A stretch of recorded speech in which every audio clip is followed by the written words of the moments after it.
আশ্ৰম সংঘৰ শ্ৰী শ্ৰী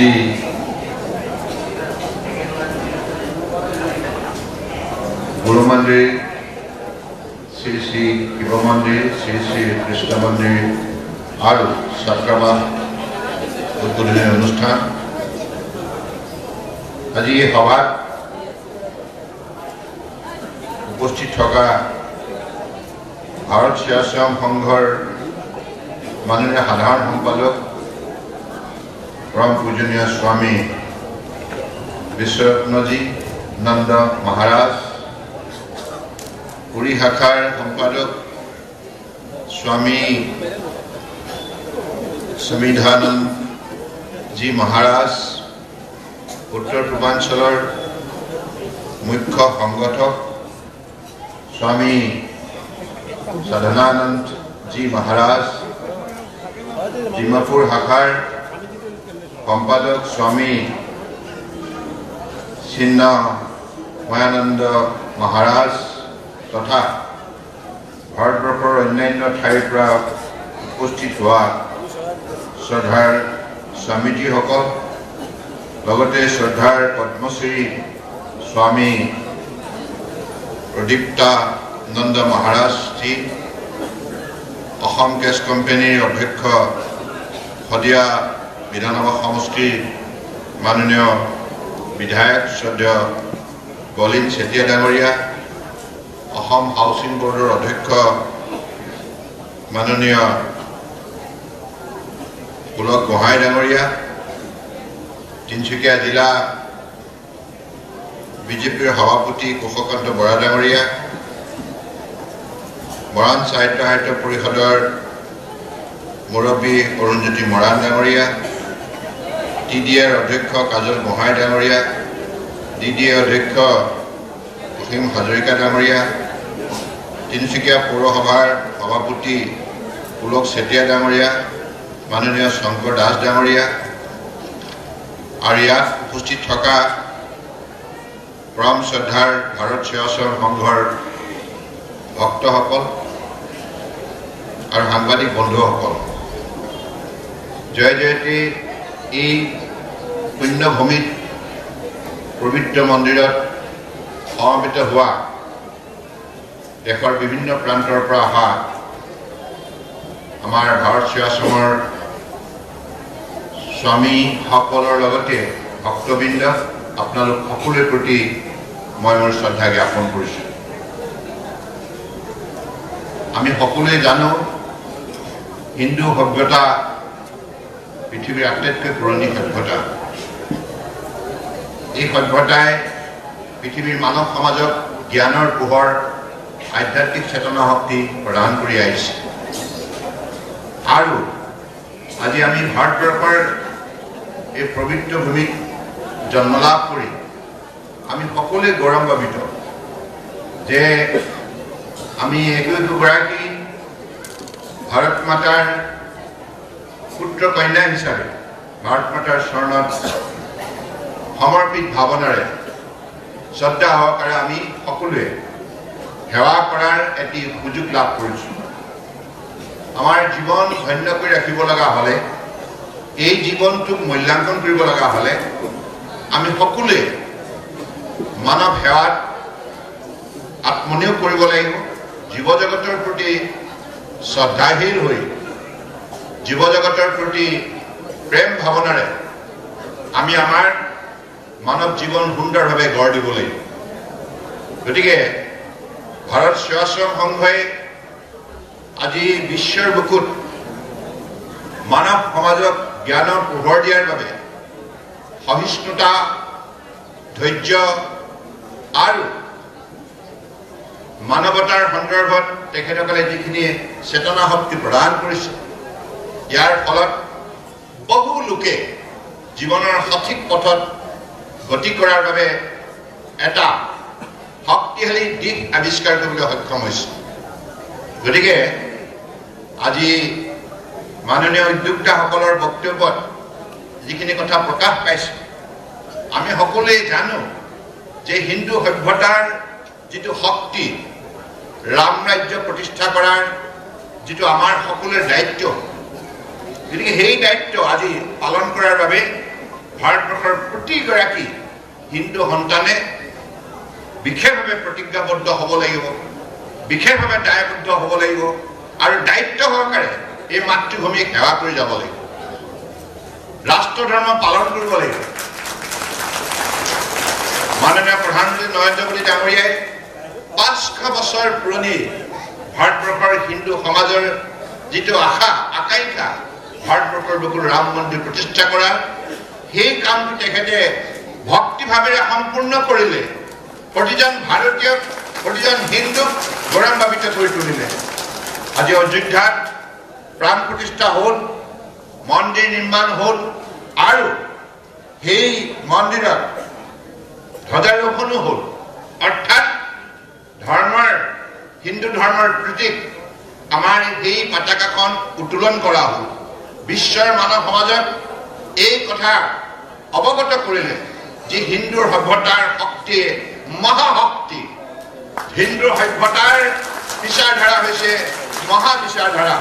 আৰু সেইবাবে আমি সকলোৱে এই পুণ্য ভাৰতভূমিত জন্ম লাভ কৰি আমি সকলোৱে গভীৰভাৱে উপলব্ধি কৰিব লাগিব যে এই ভাৰতবৰ্ষই হৈছে মহাভাৰত, ভাৰতীয় হৈছে মহাভাৰত, মহাশক্তিশালী, মহাজ্ঞানী। গতিকে সেইবাবে এইখন পবিত্ৰ ৰাষ্ট্ৰত জন্ম লাভ কৰাৰ বাবে আমি সকলোৱে ঈশ্বৰৰ ওচৰত চিৰকৃতজ্ঞ হ'ব লাগিব। কাৰণ এনেকুৱা এটা পবিত্ৰ স্থানত আমাক জন্ম দিছে আৰু ভাৰত মাতাই আমাক তুলি তুলি ডাঙৰ দীঘল কৰিছে। গতিকে আমাৰ জীৱনত কেৱল নিজৰ ব্যক্তিগত স্বাৰ্থত ব্যস্ত থাকিলেই নহ'ব, মাতৃভূমিৰ বাবে আমি আমাৰ যিখিনি ভক্তিভাৱেৰে দায়িত্ব আৰু কৰ্তব্য আছে তাক পালন কৰিব লাগিব। গতিকে সেইবাবে ভাৰতবৰ্ষৰ এনে এখন ৰাষ্ট্ৰ, যিখন ৰাষ্ট্ৰই তাহানি কালৰ পৰাই পৃথিৱীৰ প্ৰতিটো জটিল সমস্যাৰ সমাধান দি আহিছে। স্বামী বিবেকানন্দই যেতিয়া চিকাগোত গৈ বিশ্ববাসীক সম্বোধন কৰিছিল মোৰ ভাতৃ আৰু ভগ্নী হিচাপে, গতিকে সেই বাৰ্তাই বিশ্বৰ মানৱ সমাজত মানৱতাৰ, আন্তৰিকতাৰ এটা অনুভূতি জগাই তুলিলে। গতিকে আৰু বিশ্বৰ বুকুত এই কথা স্বামীজীয়ে প্ৰমাণ কৰি দিলে যে ভাৰত এই শক্তি হিন্দু সভ্যতাই আমাক প্ৰদান কৰিছে। হিন্দু ধৰ্মৰ যোগেদি আমি সেইখিনি মানৱীয় অনুভূতি আয়ত্ত কৰিবলৈ সক্ষম হৈছোঁ। ভক্তিভাৱেৰে মানুহৰ হৃদয়ত সদ্ভাৱনা তৈয়াৰ কৰিব লাগিব, ভক্তিৰ যোগেদি শক্তিশালী হ'ব লাগিব। আৰু ভক্তিৰ অবিহনে কোনো ব্যক্তি শক্তিশালী হ'ব নোৱাৰে। ভক্তিৰ যোগেদি সমন্বয় সমাজ নিৰ্মাণ কৰিব লাগিব, যিখন সমাজত মৰম, স্নেহ, আন্তৰিকতা, শ্ৰদ্ধা, ভক্তি থাকিব।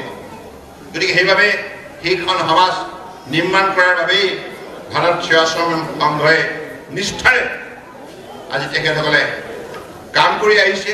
মই তেখেতসকলক বিশেষভাৱে আন্তৰিক কৃতজ্ঞতা জ্ঞাপন কৰিছোঁ। আৰু ইয়াত যিমান আমাৰ পৰম পূজনীয় স্বামীসকল আছে সকলোকে মই সেৱা জনাইছোঁ, আপোনালোকৰ আশীৰ্বাদ বিচাৰিছোঁ। আৰু এইখন তিনিচুকীয়া সমাজ বৰ সুন্দৰ সমাজ। ইয়াত বিভিন্ন ধৰণৰ জাতি জনগোষ্ঠী একেলগে মিলি সুন্দৰ তিনিচুকীয়া চহৰ গঢ় দিছে। এখন ঐতিহাসিক চহৰ, উত্তৰ পূৰ্বাঞ্চলৰ অন্যতম গুৰুত্বপূৰ্ণ বাণিজ্য কেন্দ্ৰ হিচাপে স্বীকৃতি বুটলিবলৈ সক্ষম হৈছে তিনিচুকীয়া চহৰে।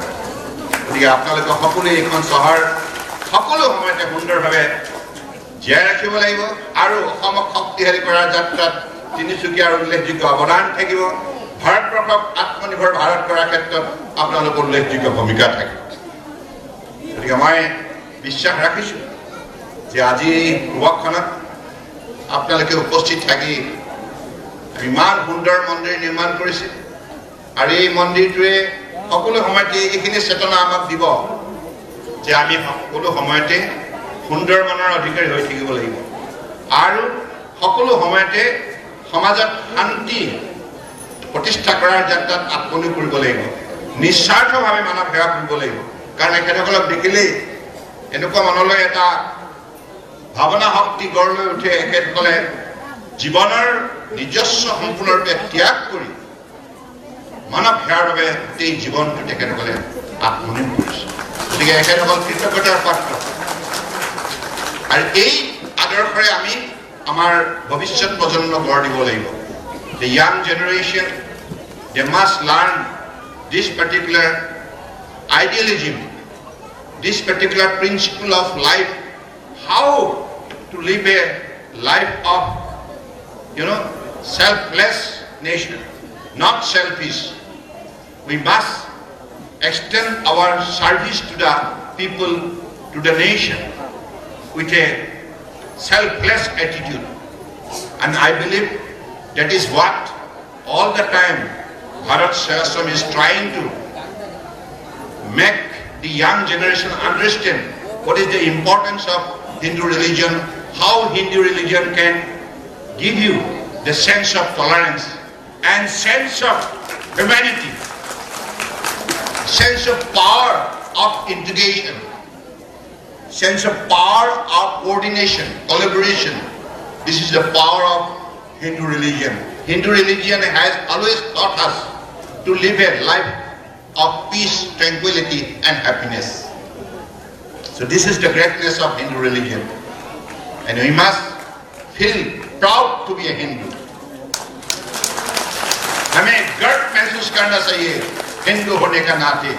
ये भारत ही हमारे महाभारत है, जी महाशक्ति हमें देने का काम महाभारत हमेशा करके आए हैं और अगले समय में भी हमें 21वीं शादी में महाभारती हर बेटा बेटियों को आगे बढ़ाने का काम करेगा। लेकिन इस पे हमारा एक विशेष दायित्व है, कर्तव्य है, राष्ट्रीय दायित्व, राष्ट्रीय कर्तव्य। यानी कि हम हमेशा समर्पित भावनाओं से मां को सेवा करना होगा, शरणों में समर्पित भावनाओं से हमें सेवा करना होगा। And this is the responsibility of national duty and obligation. And I believe every Indian should have this temperament to serve the nation with that selfless attitude. मैं आज এইখিনি কথাকে কৈ তিনিচুকীয়াবাসী ৰাইজক বহুত বহুত অন্তৰৰ পৰা শ্ৰদ্ধা জনাইছো। আমাৰ ইংৰাজী নৱবৰ্ষ আহি আছে, তাৰ বাবে আগতীয়াকৈ শুভেচ্ছা দিছো। আৰু আপোনালোকে ভাৰত সেৱাশ্ৰম সংঘৰ এই কাৰ্যসূচীত অংশগ্ৰহণ কৰি কাৰ্যসূচী সফল কৰাৰ বাবে যিখিনি আপোনালোকে উদ্যোগ লৈছে তাৰ বাবে মই আপোনালোকক সকলোকে হৃদয়ৰ পৰা ধন্যবাদ জনাইছো। কাৰণ এইখন সমাজ কিমান সুন্দৰ সমাজ, এইখন সমাজৰ যিটো পবিত্ৰতা, এইখন সমাজৰ যিটো উজ্জ্বলতা, এইখন সমাজৰ যিটো মানৱতা, এইখিনি আমাৰ শিকিব লগা কথা। আৰু উঠি অহা ছাত্ৰ ছাত্ৰীসকলে এইখন সমাজৰ সংগ পালে স্বাভাৱিকতে ভাল মনৰ অধিকাৰী হ'ব। ভাল মনৰ অধিকাৰীয়ে ভাল চিন্তা কৰিব পাৰে, ভাল কাম কৰিব পাৰে, ভাল সমাজ निर्माण কৰিব পাৰে। इसलिए हमें एक सही इंसान होना बहुत जरूरी है, जहाँ इंसानियत का भावना शक्ति हमेशा रहेगा और इंसानियत का भावना शक्ति से हम मानव सेवा कर सकते हैं और हमारे जीवन इनके लिए समर्पित होना चाहिए। इसलिए भारत माताओं का हम पुत्र पुत्री होने का नाते हमेशा हमें गर्व महसूस करना चाहिए। भारत माता की, भारत माता की, भारत माता की, वंदे वंदे वंदे।